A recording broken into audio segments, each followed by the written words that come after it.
పేర్కొంది. America Iran మధ్య దౌత్యపరమైన చర్చలు విఫలం కావడంతో మళ్లీ యుద్ధ భయాలు పెరిగాయి. మిడిల్ ఈస్ట్ లో రాబోయే రోజుల్లో అత్యంత భయంకరమైన పరిస్థితులు రాబోతున్నాయనే సంకేతాలు వెలువడుతున్నాయి. ఇది ప్రపంచ ఆర్థిక వ్యవస్థపై తీవ్ర ప్రభావం చూపే అవకాశం ఉంది. యుద్ధం విషయంలో ఎవరూ తగ్గేది లేనట్టు వ్యవహరించడం, చర్చల సమయంలోనూ ఇదే కొనసాగడంతో మళ్లీ ఉద్రిక్తతలను పెంచబోతోంది. ఇందులో భాగంగా ఇప్పటికే US president Donald Trump Iran కు తీవ్ర హెచ్చరికలు కూడా జారీ చేశారు. చర్చలు విఫలం కావడంతో ఇరాన్ పైన దాడులను ముమ్మరం చేయనున్నట్లు సమాచారం. ఇప్పటికే ఈ విషయంలో ట్రంప్ సంకేతాలు ఇచ్చారు. దీంతో ఇరాన్లోని కీలక మౌలిక సదుపాయాలు, విద్యుత్ ప్లాంట్లు, వంతెనలు, చమురు నిల్వలపై అమెరికా భారీ వైమానిక దాడులు చేసే అవకాశం ఉంది. మరోవైపు అమెరికా అటాక్ ఇరాన్ కౌంటర్ ఇచ్చేందుకు సిద్ధమవుతోంది.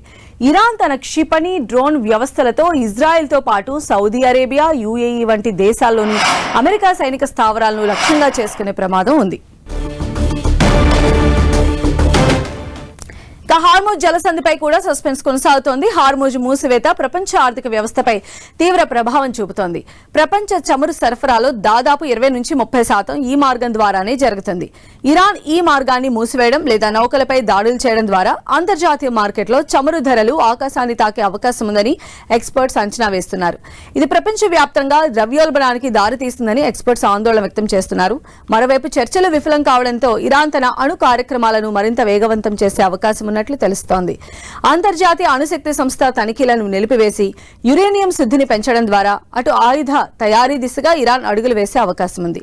ఇది ఇజ్రాయెల్ను మరింత రెచ్చగొట్టే అంశమని ఎక్స్పర్ట్స్ చెబుతున్నారు. దీంతో రాబోయే రోజుల్లో ఇరాన్, ఇజ్రాయెల్ మధ్య మరిన్ని భీకర దాడులు కొనసాగే అవకాశం ఉంది. అమెరికా సపోర్ట్తో ఇజ్రాయెల్ మరింత రెచ్చిపోయే ప్రమాదమూ ఉంది. మరోవైపు ఇరాన్ కు మద్దతుగా దాడులు కంటిన్యూ చేసే అవకాశం ఉంది. లెబనాన్లోని హిజ్బుల్లా, యెమెన్లోని హౌతీలు వంటి ఇరాన్ మద్దతు ఉన్న గ్రూపులు ఇజ్రాయెల్, అమెరికా మిత్ర దేశాలపై దాడులు తీవ్రం చేసే ప్రమాదం ఉంది. దీనివల్ల లెబనాన్, సిరియా, ఇరాక్ దేశాల్లో యుద్ధ మేఘాలు కమ్ముకుంటాయి.